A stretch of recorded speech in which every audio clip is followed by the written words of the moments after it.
Bonjour à tous, je me présente, je m'appelle Blackfire et j'ai décidé, parce que là il y a un événement vraiment stratosphérique dans le monde des jeux vidéo. Je dirais premièrement, euh, on a eu, j'ai pas envie de me tromper sur son nom, Hideo Kamiya, qui est un très grand nom de jeux vidéo, qui a fait Resident Evil 2, Devil May Cry 1, Beautiful Joe, je sais pas pour ceux qui connaissent, la licence Bayonetta. Donc il a fait la trilogie. En plus, c'est surpris parce qu'il devait faire un quatrième et un cinquième et il a démissionné de Platinum Games, qui est l'entreprise dans laquelle il travaillait. Et du coup, c'est un événement, c'est vraiment un tremblement de terre dans le monde du jeu vidéo. Et c'est juste incroyable parce que déjà c'est un type extrêmement sympathique. Il est aussi sympathique que brillant, soit dit en passant. Et en fait, moi, ce qui me fait peur, au-delà du fait que notre ami part, bah déjà Resident Evil, bon, il a mis Resident Evil à un sacré niveau, parce que le 2, c'est un chef-d'œuvre. Et après, bah voilà, ça a été suivi par les autres, le 3, le 4, et ça permet à la franchise, avec le premier, bien sûr, c'est pas lui qui le fait, mais ça permet à perdurer. Il a fait Devil May Cry, ça permet aussi parce que lui, il a fait que le premier, mais c'est Hideka Itsuno qui a fait le Devil May Cry 2, 3, 4, 5 et qui va préparer un sixième. Et comment dire ça? Et pour le reste, j'essaie de me rappeler. Et Bayonetta, c'est lui qui fait le 1, le 2 et le 3. Et en fait, j'avais prévu d'en faire un quatrième et cinquième.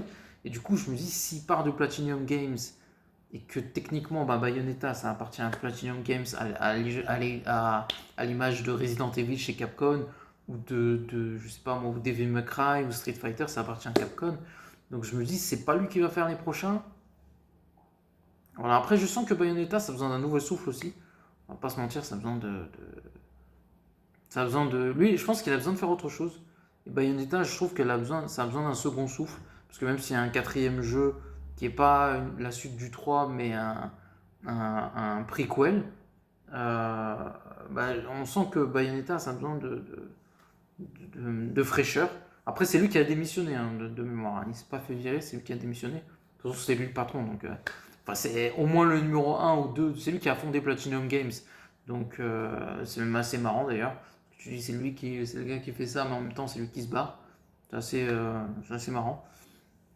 Donc voilà, moi je vous parle de jeux vidéo, ça c'est un énorme nom dans le monde des jeux vidéo. Et c'est vraiment une énorme secousse ce qui s'est passé. Donc non, non, c'est vraiment incroyable. Et on n'a qu'à espérer que notre ami, bah déjà il va retrouver, bon, on va pas trop s'inquiéter pour lui, il a plus de chances de retrouver du travail que nous, de plus son palmarès et son talent. Et la deuxième chose, c'est que, faut que je me rappelle, de quelque chose d'important. Ouais, et puis on verra pour Bayonetta 3, enfin 4 ou 5.